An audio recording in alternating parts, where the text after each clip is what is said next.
Mee TV news కి స్వాగతం.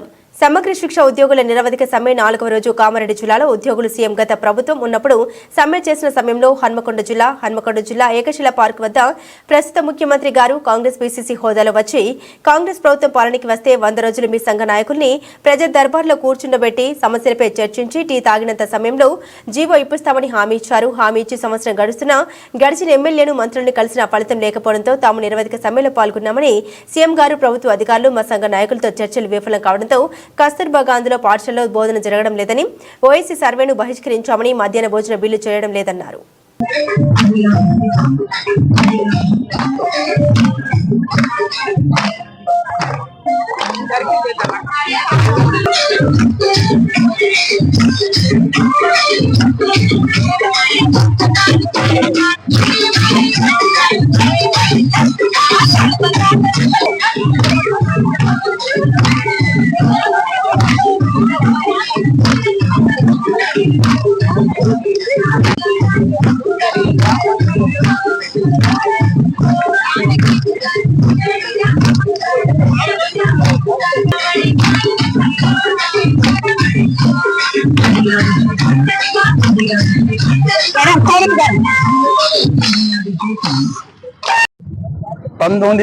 మంది సమగ్ర శిక్ష వ్యవస్థలో పనిచేస్తున్నాం.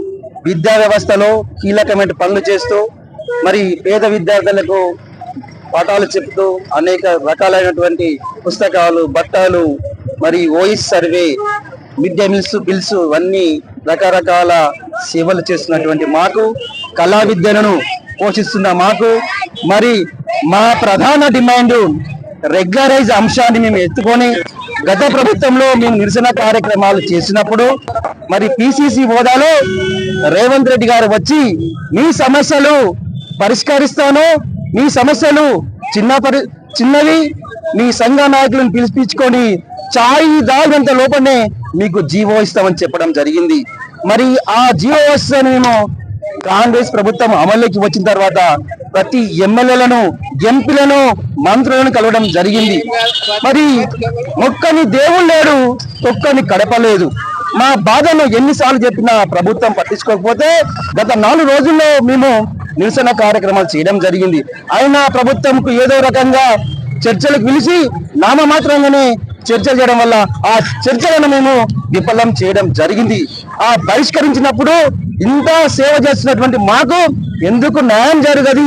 మరి హర్యానా, అరుణాచల్, బీహార్ లాంటి రాష్ట్రాల్లో రెగ్యులర్ గా సమగ్ర శిక్ష ఉద్యోగులు ఉన్నారు. ఈ బంగారు తెలంగాణలో మాటిచ్చిన తర్వాత దాన్ని ఎందుకు నెరవేర్చాలని చెప్పేసి గత 4 రోజుల నుంచి మేము ఆడబిడ్డల సైతము మన పీటీఐలు, ఎంఐఎస్ కోఆర్డినేటర్లు, సిఆర్పీలు, ఐఆర్పీలు, బది సెంటర్ ఉన్నటువంటి వాళ్ళు, మరి యూఆర్ఎస్ లో, డిపిలో రకరకాల స్థాయిలో మేము పనిచేస్తూ మరి పేద విద్యార్థులకు ఈ విద్యా వ్యవస్థలో సహాయం చేస్తున్నాం. మరి ముఖ్యమంత్రి గారు మీరు ఇచ్చిన మాట ఏమైంది? సంవత్సరం పోయింది, సంవత్సరం గడిచిపోయినా ఈ సమస్యకు పరిష్కారం లేదు. మరి నేను ఏమి అంటున్నానంటే మా ప్రధానమైన డిమాండ్ మీరు ఒప్పుకున్నారు, ఈ చర్చలు విఫలం కావడం జరిగింది, మీరు ఇంకా స్పందిస్తలేరు. దీన్ని చూసినట్టు ఏదో చిన్నగా అక్కడక్కడ అలర్జడి అనుకుంటారు. ఇది అలర్జడి కాదు, విప్లవం చేస్తాం, అవసరం అయితే విప్లవం చేస్తాం. ఇప్పటికే మాకు చాలా 20 సంవత్సరాలు ఓపికతో ఉన్నాం. ఇంకెన్ని సంవత్సరాలు? ఇప్పటికే సగం జీవితం పోయింది. మరి ఫ్యామిలీ సరిగ్గా గడపలేకపోతున్నాము. ఒక హెల్త్ ఇన్సూరెన్స్ వస్తే ఎంతో బాధతో ఆ తీసుకున్న అప్పుకు వడ్డీ కడుతున్నాం. ఇలాంటి పరిస్థితుల్లో ఈ విద్యా వ్యవస్థలో కీలమైనటువంటి మాకు తక్షణమే న్యాయం చేయాలి. లేదంటే ఇప్పటికే పేజీలో బోధన బంద్ అయింది, ఎంఆర్సీలకు తాళాలు పడ్డాయి, బయట సెంటర్లు బంద్ అయినాయి, అన్ని రిపోర్ట్లు బంద్ అయినాయి. కాబట్టి ఇంకా మా కేజీలు ఓపిక బట్టి పిల్లలకు అక్కడ అన్నం పెట్టి కేర్టేకర్గా 3 నుంచి మేము నిరసన కార్యక్రమం పాల్గొనడం జరుగుతుంది. మీరు త్వరగా ఆ సమస్యలు పరిష్కరించకపోతే మొత్తం కేజీబీలో ఉన్నటువంటి పిల్లలతో సహా, మరి గవర్నమెంట్ పాఠశాలలో ఉన్న పిల్లలతో సహా రోడ్డెక్కే రోజు తప్పకుండా వస్తుంది.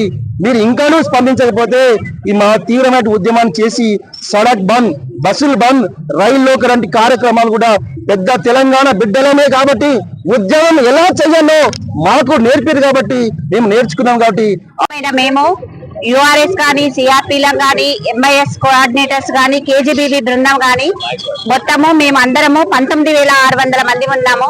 గత సంవత్సరంలో చేసి మధ్యలోనే ఆగిపోవడం జరిగింది. ఈ సంవత్సరం పిసిసి అధ్యక్షుడైన రేవంత్ రెడ్డి సార్ గారు మాకు వచ్చి ధర్నా చౌక్ లో మాకు చెప్పడం జరిగింది. మేము వచ్చిన 100 రోజుల్లో మీకు రెగ్యులర్ చేస్తామని చెప్పడం జరిగింది. ఆ మాటను నిలబెట్టుకొని మేము ఏడాది పాటు వేచి చూశాము. కానీ ఇప్పటి వరకు మా గోడుని ఎవ్వరు వినిపించుకోవట్లేదు. కేజీబీవీల పరిస్థితి ఏంటంటే టాప్ పై నుండి కింది వరకు మొత్తం మహిళా ఉద్యోగులమే. 360 మంది పిల్లల్ని మేము కంటికి రెప్పలా కాపాడుతున్నాము, వాళ్ళని ఉన్నత స్థాయిలో ఉంచుతున్నాము. అయినా మా గోడు ఎవరు వినిపించుకోవడం లేదు. ఎందుకు ఇంత నిర్లక్ష్యం? మహిళా ఉద్యోగులమైన మేము అన్ని రంగాల్లో ముందు ఉన్నాము, మహిళలకు అన్ని రకాలమైన ఉద్యోగాలు అన్ని ఫ్రీ ఇస్తున్నామంటున్నారు. మరి మమ్మల్ని ఎందుకు చూడడం లేదు? మమ్మల్ని ఎందుకు పట్టించుకోవడం లేదు? గంజిలో ఈగలా ఎందుకు తీసేస్తున్నారు? మేము కూడా ఎగ్జామ్స్ రాసి మెరిట్ ద్వారా రావడం జరిగింది. అన్ని రకాల క్వాలిఫికేషన్స్ ఉన్నాయి. కార్పొరేట్ ధీటుగా మేము విజయాలను సాధిస్తున్నాము. అయినా మాకు ఎలాంటి బెనిఫిట్స్ జరగట్లేదు. Social welfare, BC welfare, SC welfare, అన్ని వెల్ఫేర్లకు ధీటుగా పనిచేస్తున్నాం. కానీ వాళ్ళకు లక్షలకు పైగా జీతాలు. మాకు ఎందుకు వేరియేషన్ అని మేము అడుగుతున్నాము. మీరు ఒకసారి ప్రక్షాళన చేసుకోండి, గవర్నమెంట్ ఒకసారి కూర్చొని దీనిపైన పూర్తి అవగాహన చేసుకొని మమ్మల్ని అందరినీ రెగ్యులర్ చేయాలని మేమందరం ఆశిస్తున్నాము. మహిళా ఉద్యోగులకు చాలా మందికి మెటర్నిటీ లీవ్ కూడా లేవు. మెటర్నిటీ లీవ్ కూడా ఇవ్వాలని కోరుకుంటున్నాము. ఈ రోజు 4వ రోజు సమ్మెలో భాగంగా మేము బతుకమ్మ ప్రోగ్రామ్ ను సంబరాలను ఏర్పాటు చేసుకోవడం జరిగింది. సీఎం రేవంత్ రెడ్డి గారు చాలా మేము అన్నగా భావిస్తున్నాము, చాలా రిక్వెస్ట్ చేస్తున్నాము. ఇంకా మాకు ఓపిక లేదు. ఇది ఉధృతమైతే కనుక మీరు ఈ 3-4 రోజుల్లో పరిష్కరించకుంటే మేము మా పిల్లలతో సహా వచ్చి మేము బైఠాయించడం జరుగుతుంది. ఖచ్చితంగా మా పిల్లలు మా కోసం ప్రాణాలు వేయడానికైనా తెగిస్తారు. వాళ్ళందరినీ కూర్చోబెట్టి మేము ఇక్కడ నిరవధిక సమ్మె చేసి వాళ్ళకి ఇక్కడికే భోజనాలు పెడతాం. ఇక్కడనే భోజనాలు పెట్టి అందరం ఇక్కడనే కూర్చొని, ఇప్పటికే విద్యా వ్యవస్థలో విద్యా బోధన మొత్తం ఆగిపోయింది. అందరం ఇక్కడే ఉన్నాం కాబట్టి సీఎం రేవంత్ రెడ్డి గారికి మా అందరి తరఫున విజ్ఞప్తి సార్, రిక్వెస్ట్ సార్, మమ్మల్ని అందరినీ క్రమబద్ధీకరించండి. సరే మీకు బడ్జెట్ లేకపోతే ఒకవేళ అప్పటి వరకు మాకు జీవో రూపకంగా ఇవ్వండి, లేదంటే పే స్కేల్ అయినా మాకు అందించగలరని కోరుచున్నాము.